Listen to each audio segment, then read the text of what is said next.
Hello and welcome in multiple classes. Today we discuss about carbon and compound. Its compound class 10th.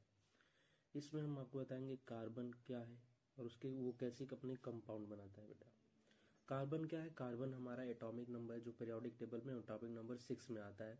इसकी valency 4 होती है और ये हमारा जो है इसकी मेन प्रॉपर्टी क्या होती है? Linking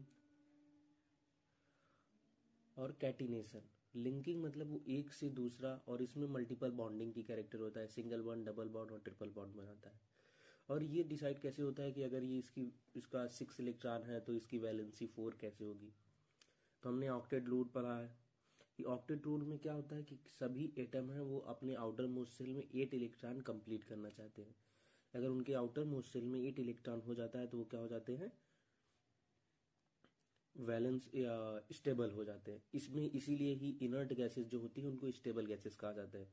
bonding in carbon the covalent bond. पहले हमको ये ध्यान देना होगा बॉन्डिंग कितने टाइप्स के होते हैं। बॉन्डिंग 3 टाइप्स के होते हैं: electrovalent bond, covalent bond and coordinate bond. Electrovalent bond क्या होता है? एक इलेक्ट्रॉन रिच एलिमेंट होता है और इलेक्ट्रॉन लेस एलिमेंट होता है। जो रिच एलिमेंट होता है वो डोनर होता है और जो लेस एलिमेंट होता है वो एक्सेप्टर होता है। तो जो रिच है वो इलेक्ट्रॉन डोनेट करेगा और जो लेस है वो इलेक्ट्रॉन एक्सेप्ट करेगा। जैसे कि क्या होता है कि आपके यहाँ ऐसे से आ जाए, एक रिच फैमिली का पर्सन हो, एक पुअर फैमिली का पर्सन हो, तो रिच वाला फैमिली वाला पैसा आप दो, पुअर वाले को दे। ठीक, पुअर वाले से कोई उसको बेनिफिट ना हो। ठीक है, इसमें क्या होता है, जैसे हमारे पास 281 आउटर मोस्ट में 1 इलेक्ट्रॉन है और दूसरे वाले में 287 है, मतलब आउटर मोस्ट में 7 इलेक्ट्रॉन है। ये एक दे देगा तो उसमें आउटर मोस्ट में 8 कंप्लीट हो जाएंगे और सेकंड वाला जिसमें आउटर मोस्ट में 7 है वो एक ले लेगा तो इनका 8 कंप्लीट हो जाएगा। तो इस टाइप की वैलेंसी, इस टाइप का जब बॉन्डिंग होता है तो उसको कहते हैं इलेक्ट्रोवैलेंट बॉन्ड। अब आते हैं कोवैलेंट बॉन्ड। कोवैलेंट बॉन्ड में बेटा आते हैं जो कोवैलेंट बॉन्ड हमारा है, जो कोवैलेंट बॉन्ड है, ये कोवैलेंट बॉन्ड है जो हमारा। कोवैलेंट बॉन्ड में हम देखते हैं कि कोवैलेंट बॉन्ड वे बॉन्ड होते हैं जिसमें शेयरिंग होती है। जैसे पार्टनरशिप, आप समझिए पार्टनरशिप कैसे, जैसे कि अगर आपको 1 लाख का कोई वर्क करना हो तो एक के पास 50,000 है, एक के पास 50,000 है, दोनों लोग मिल गए, बोले कि चलो 1 लाख रुपए हो गए, हम लोग काम कर लें, दोनों का प्रॉफिट हो जाता है। ऐसे ही कोवैलेंट बॉन्ड होता है। कोवैलेंट बॉन्ड में 3 टाइप की बॉन्डिंग होती है। एक होता है सिंगल बॉन्ड, ठीक है, एक क्या होता है? Single bond. एक होता है डबल बॉन्ड और एक होता है ट्रिपल बॉन्ड। ठीक है बेटा, तो कितने टाइप के बॉन्डिंग कोवैलेंट बॉन्ड में? सिंगल बॉन्ड, डबल बॉन्ड और ट्रिपल बॉन्ड। तो आइए हम देखते हैं आगे। तो कोवैलेंट बॉन्ड में हमने क्या बताया था? 3 टाइप के बॉन्ड होते हैं: सिंगल बॉन्ड, डबल बॉन्ड और ट्रिपल बॉन्ड। तो अब लास्ट बचा कोऑर्डिनेट बॉन्ड। कोऑर्डिनेट बॉन्ड में क्या होता है बेटा? लोन पेयर होता है। एक के पास लोन पेयर होता है। ये मेटल जो होते हैं, जो मेटल जो बॉन्डिंग बनाते हैं उसको कोऑर्डिनेट बॉन्ड बोलते हैं। मेटल जो होता है वो इलेक्ट्रॉन डोनेट करता है और जो नॉन मेटल होता है वो इलेक्ट्रॉन को एक्सेप्ट करता है। तो ये पेयर ऑफ इलेक्ट्रॉन देते हैं और जो जो आपका इलेक्ट्रोवैलेंट बॉन्ड होता है उसमें सिंगल इलेक्ट्रॉन देता है। पेयर मतलब क्या होता है? डबल। अब आते हैं कुछ बेसिक चीजें हम आपको यहाँ पे देखते हैं क्या दिया हुआ है इस पे। Bonding in the covalent bond. Bonding में सिंगल बॉन्ड, डबल बॉन्ड और ट्रिपल बॉन्ड हमने आपको बताया। जैसे एटम है वो डबल बॉन्ड और ट्रिपल बॉन्ड बनाएगी तो उसमें क्या क्या हो जाएगा? उसकी जो बॉइलिंग पॉइंट और मेल्टिंग पॉइंट होगा, क्या होगा? Boiling point and melting point. Boiling point और मेल्टिंग पॉइंट क्या हो जाएगा बेटा? इंक्रीज हो जाएगा। जो बॉन्ड क्या बनाएंगे, जैसे अगर यहाँ सिंगल बॉन्ड रहेगा तो उसकी जो बॉइलिंग पॉइंट, मेल्टिंग पॉइंट तो क्या होगी? लेस होगी। क्या होगी? लेस होगी। और जो डबल बॉन्ड और ट्रिपल बॉन्ड बनाएगा, डबल बॉन्ड और ट्रिपल बॉन्ड, उसकी क्या होगी? मोर होगी बेटा। समझ गए? आइए आगे देखते हैं। इट अब क्या है कि अगर एटॉमिक मास मतलब जैसे उनका वेट जो है, वेट जितना इंक्रीज होता जाएगा उतना ही इनका क्या, वेट जितना इंक्रीज होगा उतनी ही इनकी मेल्टिंग पॉइंट और बॉइलिंग पॉइंट इंक्रीज होगा। जैसे कि आप यहां देख सकते हैं एसिटिक एसिड में एसिटिक एसिड CH3COOH, इसकी जो एटॉमिक मास है वो इन नीचे वालों से ज्यादा है, इसलिए इसका जो मेल्टिंग पॉइंट बॉइलिंग पॉइंट है वो ज्यादा है। क्लोरोफॉर्म का उससे कम है तो उसकी मेल्टिंग पॉइंट बॉइलिंग पॉइंट उससे कम है। इथेनॉल का उससे कम है तो उसकी मेल्टिंग पॉइंट बॉइलिंग पॉइंट उससे कम है। और मेथेन का एटॉमिक मास सबसे लेस है, इसलिए इसका मेल्टिंग पॉइंट बॉइलिंग पॉइंट सबसे कम है। एटॉमिक मास कैसे कैलकुलेट करते हैं ये ध्यान दीजिए। जैसे हमारा CH4 है, क्या है CH4, तो CH4 में हम देख रहे हैं कि कार्बन है और क्या है हाइड्रोजन है। तो कार्बन का एटॉमिक मास 12 होता है और हाइड्रोजन का 1 होता है। तो 12 और 4 हाइड्रोजन है तो 4 into 1 मतलब 12 + 4 16, इसका एटॉमिक मास 16 हो गया। अब ऊपर देखते हैं कितने कार्बन है, 2 कार्बन, तो 12 2 जा 24। हाइड्रोजन कितने हैं, 1 2 3 2 5 6 6, 24 + 6 30। और ये आ गया ऑक्सीजन। ऑक्सीजन का एटॉमिक मास 8 और इनकी वैलेंसी क्या होती है, इनका जो एटॉमिक मास होता है 16, तो 30 + 16 46, तो ये 46 हो गया। तो इसका इससे ग्रेटर है। इसके बाद आ गया अपना क्लोरोफॉर्म में कार्बन का 12, हाइड्रोजन का 1 और क्लोरीन का 3 into 35.5 या 35.7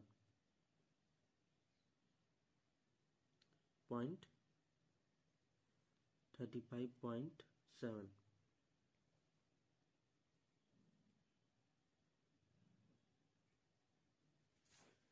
इनको हम कैलकुलेट करेंगे, 12 13 और 3 से इसमें मल्टीप्लाई करेंगे तो ये जब भी आप देखेंगे 46 से ही ग्रेटर आएगा। इसके बाद हमारा आ जाता है बेटा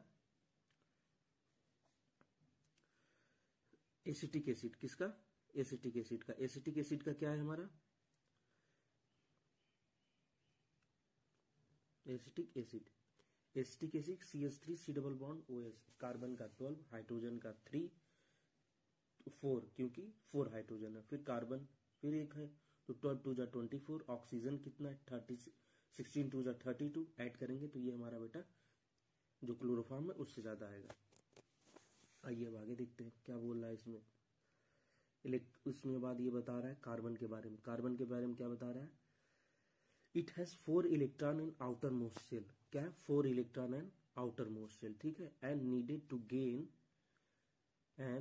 needed to gain or lose 4 electron to attain noble gas. क्या करेगा बेटा, अगर ये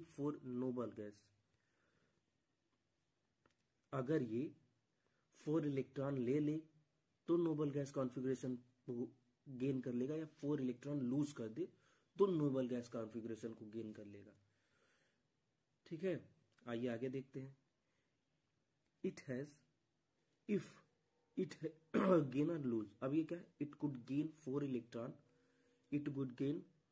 electron from an ion, but it would be difficult for the nucleus to 6 proton to hold on 10 electron, that is the extra electron। ये इनके लिए impossible है। क्या है, जैसे क्या होता है, इलेक्ट्रॉन आप लूज करते हो तो आपने पीरियोडिक टेबल में पढ़ा होगा कि जैसे जैसे इलेक्ट्रॉन लूज करेंगे जो न्यूक्लियर फोर्स ऑफ अट्रैक्शन है वो इंक्रीज होता जाता है।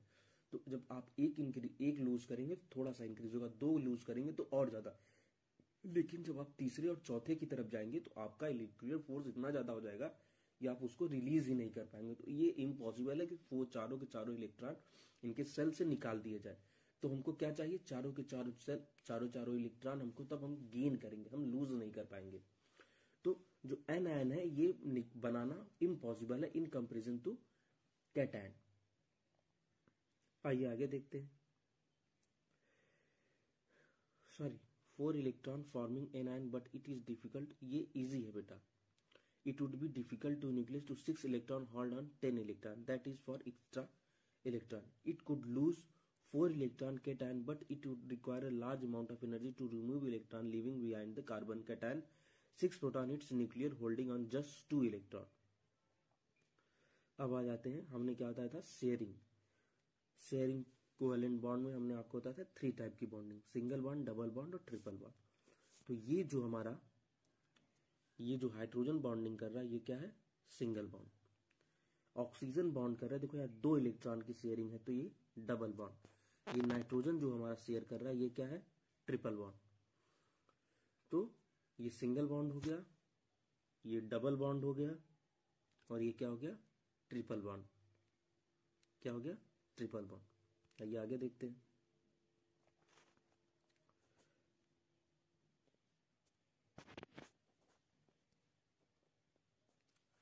Electron configuration of nearest noble gas helium which have 2 electron in the case.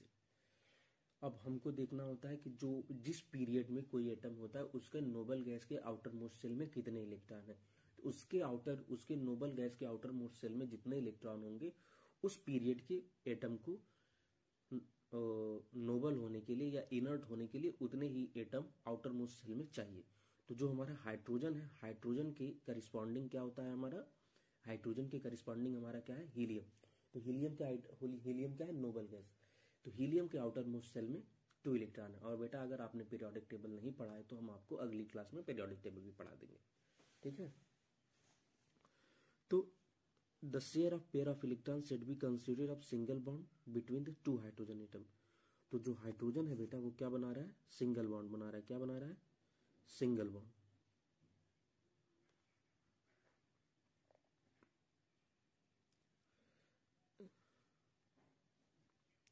Can you now, अब यहां देखिए ऑक्सीजन में क्या बन रहा है, O2 में यहाँ डबल बॉन्ड है। क्या है, यहाँ पे डबल बॉन्ड है। और नाइट्रोजन पे यहाँ पे ट्रिपल बॉन्ड है। अब आपने हमको बताया कि बॉन्डिंग जैसे बढ़ती जाएगी तो मैंने बताया मेल्टिंग और बॉइलिंग पॉइंट इंक्रीज हो जाएगा। और दूसरा ये भी बताया था कि अगर आपका एटॉमिक मास भी इंक्रीज होगा तो मेल्टिंग पॉइंट और बॉइलिंग पॉइंट इंक्रीज होगा। अब आप यहाँ ये देख के ना कह दें कि सर ये ऑक्सीजन है, ये नाइट्रोजन है, यहाँ ट्रिपल बॉन्ड है, यहाँ डबल बॉन्ड है। तो बेटा यहाँ से ध्यान से दीजिएगा, इसका एटॉमिक मास जो है 16 है और इसका एटॉमिक मास 14 है। तो ये 32 होगा, ये 28 होगा। तो इसका एटॉमिक मास ज्यादा है और इसका एटॉमिक मास कम है। इसलिए ये जो हमारा एटम है इसका melting point boiling point in comparison to nitrogen greater होगा। Such atom which formed by the sharing of an electron between atom known as the covalent bond. Such, ये देखिए आप, such atom which are formed by the sharing of the electron known as covalent bond. कौन सा bond करेंगे बेटा, covalent bond, ठीक है। Molecule seems to be strong bond. Molecule, mummy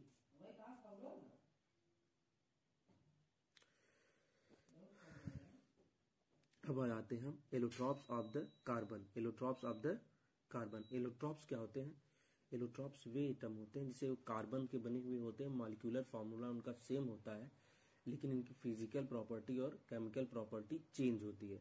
allotropes में क्या होता है, ऐसे एटम जिनके मॉलिक्यूलर फार्मूला सेम हो लेकिन इनके स्ट्रक्चरल फार्मूला या फिजिकल प्रॉपर्टी और केमिकल प्रॉपर्टी, फिजिकल और केमिकल प्रॉपर्टी इनकी क्या हो बेटा, चेंज हो, उसको क्या बोलते हैं, allotropes of the carbon. The element carbon occur in different form nature with the widely varying physical property। क्या बेटा, carbon occur in different form nature which vary, क्या वेरी करता है, फिजिकल प्रॉपर्टी। क्या वेरी करता है, physical property. Both diamond and the graphite form the carbon bond atom. The difference is in the another in diamond each carbon atom is bonded by 4 other carbon atom forming a rigid 3-dimensional structure. In graphite each carbon atom is bonded to 3 other carbon atom in the same plane is hexagonal array. One of these bond is the double bond and thus valency of the carbon satisfied graphite structure is formed by the hexagonal structure layer। ये हमारा structure जो है बेटा ये क्या है, graphite का है। ये हमारा स्ट्रक्चर क्या है, डायमंड का। डायमंड का जो स्ट्रक्चर है 3D स्ट्रक्चर होता है ये, और ये जो होता है लेयर बाय लेयर स्ट्रक्चर होता है, लेयर बाय लेयर स्ट्रक्चर होता है। और ये हमारा फ्लोरीन है। तो इसमें क्या है, दोनों में क्या बेटा, जो एटम का अरेंजमेंट जो है वो 3D है, दोनों की वैलेंसी 4 है, कार्बन कार्बन बॉन्डिंग होगी, लेकिन स्पेशियल ओरिएंटेशन जो है, स्पेस में जो इनका ओरिएंटेशन है इसकी वजह से इनका जो फिजिकल और केमिकल प्रॉपर्टी है चेंज हो रहा है। जो हमारा स्ट्रक्चर हो जाता है, डायमंड जो होता है हमारा हार्डेस्ट एलिमेंट है जबकि ग्रेफाइट सॉफ्ट एलिमेंट है। फ्लोरीन जो है बेटा ये सिंथेसिस है, मतलब ये नेचर में पाया नहीं जाता, इसको एक आर्टिफिशियल रूप से इस बनाया जाता है। इसमें आप देखेंगे diamond can be satisfied by the substituting pure carbon to very high pressure and temperature. These synthetic carbon are small but other indistinguishable from the natural diamond. Fluorine are another class of carbon and first one of the identify on the carbon 16 is the carbon atom arranged in the shape of football. Carbon 16 जो fluorine है वो किसके top में है? Football. Since he looked at the geodesic design by US architect Buckminster Fluorine, the molecule was the named fluorine. Book minister fluorine ने इनको synthesis किया था, इसलिए इसका नाम फ्लोरीन पड़ गया. अब ये आप देख सकते हैं जो डायमंड हमारा जो है, जो हमारा डायमंड है बेटा, जो डायमंड है ये जो क्या है? नॉन कंडक्टर है. और जो ये हमारा ग्रेफाइट है ये स्मॉल कंडक्टर है. फ्लोरीन का बेटा अभी डाटा कुछ क्लियर नहीं है. आइए आगे देखते हैं. Versatile nature of carbon. Carbon में बेटा क्या क्या कैरेक्टर है? क्यों ये कार्बन जो हमारा है डिफरेंट टाइप, हमको क्यों ऑक्सीजन और अनदर एटम के बारे में इंडिविजुअल नहीं पढ़ना पड़ा, कार्बन के ही बारे में इंडिविजुअल पढ़ने की आवश्यकता पड़ रही. क्यों हमको नीड है कि कार्बन को इंडिविजुअल पढ़ रहे? कार्बन को इंडिविजुअल पढ़ने का सबसे बेसिक फंडा है कि कार्बन की जो डिफरेंट टाइप ऑफ वैलेंसी बनाती है, जैसे कि ऑक्सीजन है जो डबल बॉन्ड बना रहा है या किसी के साथ सिंगल बॉन्ड बनाएगा, ठीक है. लेकिन कार्बन है अपने ही एटम के साथ वो लिंक करके कैटिनेट करके, मतलब एक चैन की तरह बनता जाता है. बड़ा सा बड़ा कार्बन बना तो 4 कार्बन का एटम बन जाएगा तो दूसरा एटम हो जाएगा, 5 कार्बन का एटम बन जाएगा तो दूसरा एटम हो जाएगा. Carbon has unique ability to form bond with the other atom of the carbon. Carbon के पास क्या होता है बेटा? एबिलिटी होता है कि वो यूनिक एबिलिटी होता है कि वो बॉन्डिंग कर सकता है, ठीक है. Giving rise of large molecule. Large molecule वो बना सकता है. क्या कर सकता है? Large molecule. This property is called catenation. इसको हम बेटा बोलते हैं क्या है? कैटिनेशन बोलते हैं. क्या बोलते हैं? कैटिनेशन बोलते हैं. This molecule may have long chain of carbon, branch chain of carbon, even carbon arrange in ring. In addition carbon atom by link by single bond, double bond और triple bond. Carbon of atom which are link by the single bond between the carbon atom are called saturated compound. जो carbon atom बेटा single bond बनाते हैं, जो carbon atom जो single bond बनाते हैं उसको हम बोलेंगे सैचुरेटेड कंपाउंड. और जो कार्बन एटम डबल और ट्रिपल बॉन्ड, क्या? डबल और ट्रिपल बॉन्ड, जो डबल और ट्रिपल बॉन्ड बनाते हैं उसको हम बोलेंगे बेटा अनसैचुरेटेड कंपाउंड. क्या बोलेंगे? Unsaturated compound. जो एटम जो कार्बन के साथ अनदर एटम डबल बॉन्ड बना रहा है, सिंगल बॉन्ड, ये मैटर नहीं करता. कार्बन और कार्बन अगर सिंगल बॉन्ड बना रहे हैं तो ये क्या होगा? सैचुरेटेड. और कार्बन अगर डबल बॉन्ड बना रहे हैं तो ये, या कार्बन और कार्बन ट्रिपल बॉन्ड बना रहे हैं तो ये क्या होंगे? अनसैचुरेटेड होंगे. क्या होंगे? अनसैचुरेटेड होंगे. आइए आगे देखते हैं.